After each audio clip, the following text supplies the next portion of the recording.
Hey, what's up everyone? Welcome to another episode of Garage Topics. Today's episode, we're gonna go over the Corvette, things that have changed recently and things that I want to change in the future. Like, real soon. Alright, it's been a while since I've had the Corvette on the channel, just life's gotten busy. If you're here for Tundra content, don't worry, it's coming soon. The big issue with that Tundra is it doesn't fit in this garage fully, so getting to work on it, you gotta plan it out way in ahead and schedule things, so it's coming soon, but for now, let's talk about the Corvette. I've owned this Corvette now for almost a year and a half, although I've only been driving it, having it running for about a year now. It's this time last year that we put the engine back in and such. I've put about 3,000 miles on it.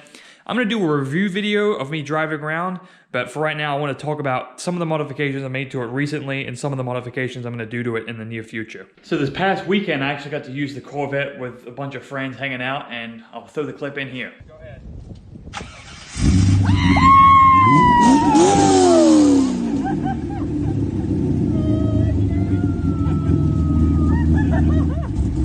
So you can see, we're having a kid, so that's gonna change up life. I'm hoping to not sell this anytime soon, but who knows? It should be fine. I'm super happy I could celebrate with friends. We were gonna do a burnout, but I don't feel like changing tires. The powder in the exhaust is great. Really appreciate Wes helping me out with that. So, because we had no clue, right up until they started it, we had no clue if it would be a girl or boy. So that's coming this summer. That's gonna be fun. Let's get into the Corvette while we still can. Alright, you all have seen the seat install that I did. These have held up great. I'm so happy I did that. There's other interior modifications I need to make. But one of them I did make, I put a shifter in it, and I put a Hurst short throw shifter in it with a Delrin shift knob. I'll put a link in the description about this, but that made the feel so much better of the shifter. I'm super happy about that. So the trifecta of interior mods on a C5 Z06, in my opinion, seats, shifter, and steering wheel. So I've got the steering wheel. That's the last thing I need to change. I've changed the stereo. I'm gonna make a dedicated episode about this. I just hacked up the stock bezel, and it's all cracked and gone to crap, so I really just need to buy the one that comes with it. But having a backup camera in here made a huge difference. I'll turn the light off so you can see that the facing on this HVAC is all coming off. The lights work on the back end so you can see what's going on, but this cheap GM stuff is just flaking off everywhere. Thankfully, you can buy all of that brand new, so that's what I'm gonna do. The rest of the interior though is still pretty clean. These sun visors suck. Those are gotta go. I think the steering wheel is gonna make a big change. There's no tint on the interior of this, so I'd like to change it out as well. And then also the back. Let me come in here. So behind me is the trunk, and you can see all the way back to the trunk from here, which is good for accessing stuff, but when you're driving, the exhaust drone comes through if there's any, and then also any road noise from the tires comes in, and it's pretty loud on the highway. So they make a divider for back here that separates the front and the back. A guy with a C6 I know at work, a buddy's got one, and it makes a huge difference in my opinion. So I'm gonna look into that. I've lost the hazard switch. It's gone somewhere, so I gotta get a new one of that. Just gotta clean it out in here, but I think changing out this bezel, changing out the steering wheel is gonna make the interior of this thing feel amazing. All right, comment on this video about what size steering wheel to get.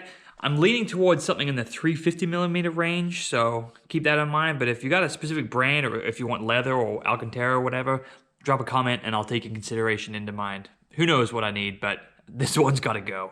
It's like driving a school bus. That was the interior. Let's go over the exterior. The wheels and tires are stock wheels and tires, 17s front, 18s on the back. The front tires are okay. They kind of look monster trucky. The back ones, they were good for a while, but they're just kind of going low on tread, and they're just kind of getting old. So these things spin real bad. I actually had a second set of OEM wheels. These are the non-forged one, the 02 to 04. And I bought a set thinking it was the same, but it ended up being an 01 set. So sold those. Now I've got the money back to maybe get some new wheels and tires. I may be selling these wheels and tires. I'm probably gonna go to a square setup of 18s, get some good rubber on them, but let me know what kind of wheels you're thinking. I've got something in mind. I'm actually thinking about doing black wheels. This color, I think, just is asking for it. I guess you could say that. Other exterior mods besides wheels and tires, I think I'm gonna do some like spoiler at the back. I really like those LED tail lights. They really make the car look more modern. We'll see. The only other exterior modification I made recently is there was a bird trapped in our garage, or took some poops on here, so that's not Club Dirty Fresh at all. What is Club Dirty Fresh is some things I've done to the engine bay recently. Some of my most recent videos, I showed you guys putting in this MSD atomic intake manifold. I ended up taking it out. It fit in here fine. I put it on the dyno. I actually made 15 more wheel horsepower with this, so at that point I was making 465 to the wheels. So that was huge for just shaved heads, not having to touch any other way, the cam and the engine. If you want to go check all that out, check out my other video. But ended up taking it out. I had some sealing issues with the gaskets, and I could have fixed it and put it back together, but I really liked the simplicity of keeping things stock. Well, I've got these aftermarket fuel rails on here. Funny enough, the stock rails have this little Schrader valve at the end so you can check pressure or relieve pressure. It started leaking on me, which was no good. So it would puddle up in here, and that's just a disaster waiting to happen. That's just a fire at any moment. So I end up going with these Holley EFI fuel rails. I used the same crossover tube, and I used the same OEM connector style on here, which is great. I don't know if you can see that down there, but literally 90 degrees off the rail and goes straight into the stock hosing. So I have a lot of peace of mind with right now. I think the setup's pretty good. I've changed the fuel rails out so many times that I've destroyed the valve covers, so I've got to change that up next. I've always wanted to make that alternator black just to clean things up a little bit in here.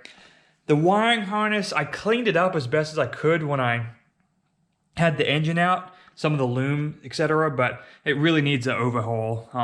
Like the clip for this fuel injector has gone bad, so let's get a rig to hold on. And then some of these wires have nicks in them as far as, though they look like they will soon, so I'd really like to clean that up so I don't have to think about it at all. I added this intake, cold air intake. It's been great. It looks awesome. I think the combination of these tri-wipe Hooker Blackheart headers and cold air intake from Intech really added a little bit of horsepower. Originally I had 440. With this on the dyno, I think it was like 450, 455, something like that. So this is making 450, give or take, wheel horsepower, which is incredible for a 3,100 pound car. I'm pretty happy with the performance on this right now. Maybe in the future, I'll fool with the heads. The funny part is this engine has forged internals, so it's meant to handle boost if I want, or nitrous, so I'll think about that in the future, but for right now, I'm pretty happy with where it's at. I need to get some new tires so I can actually put that power down to the ground and actually hook, because second gear is basically useless right now. I have a full Hooker Blackheart exhaust system on it. I have the tri-Y headers, I have an X-pipe, and then I have the axle back system back here, which is still pink from the gender reveal, which is pretty cool. Side note, I tested blue powder originally to make sure it would work. For some reason, my wife and I had a hunch it would be a girl. I don't know why, so we tested blue powder, so we had extra pink powder. Well, turns out we're right. Anyways, these mufflers are great. They're beautiful. They're super nice. Even got this middle section in here. I guess I'm getting old, I guess. I'm 30 right now. It's a little bit too drony for me. It sounds incredible on the outside, but I really miss how the stock titanium exhaust sounds. So my plans are to put the titanium exhaust back on.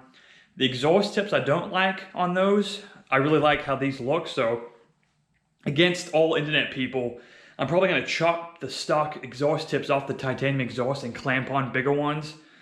They'll probably be worth nothing if I want to sell them, but I don't plan on selling them. I plan on just keeping the car like that. So it's my car, we'll modify it how we want to, and I think it'll be good. So it'll definitely sound a lot more tame when we do that, but I've got a quick solution that's gonna help make it sound Club Dirty Fresh with a Club Dirty Fresh button. It's a long story behind that. Let me show you what I got. Here's my solution. You can't see much. This is a Y pipe. I'm gonna install exhaust cutouts on this car. It's gonna have its own dedicated episode. It's so tight, the exhaust underneath this, that there's only like half an inch of play that these can be installed correctly on. So I'm gonna show you how to do it. I'm gonna do it myself. Another thing I did to the exhaust as well, which I forgot to mention, I put catalytic converters on this. I put Flowmaster Cats on it. It helped get rid of some of the smell, and I maybe lost 2 horsepower, if that. So it's a lot nicer to drive every day. I'm not killing the earth, and Greta Thunberg is probably all about me now. Hello, Greta. Garage is a little bit messy right now. That's some stuff for the LTD. I have not forgotten about that at all. Got a bunch of mess of the fuel rail system that I had set up, but right now I'm feeling pretty good about this car. Some small things I want to do to it, but not having to worry about reliability. It's dead on. It's been great so far, but I'll make a video here soon about a year review of how I've liked driving it, how much I've driven it, what I've done to drive with it, and what I would change, and do I regret selling the S2000? Wait for another video. That's all I got for today. I really appreciate everyone that watched this. Be sure to subscribe if you don't subscribe to this so you can see all the stuff all the time. It would mean a lot. I'm really close to getting some goals, some numbers, so go ahead and subscribe. Tell your friends about it too. Make sure you stay Club Duty Fresh 24/7. That's a given, you know. If you want some merch, go to the description. Club Duty Fresh merch is there. That's all I got. Make sure that your dog doesn't get stunk up by catalytic converters, because Greta Thunberg will then steal your dog and you don't want that. Catch you guys later. Keep it real. Peace out.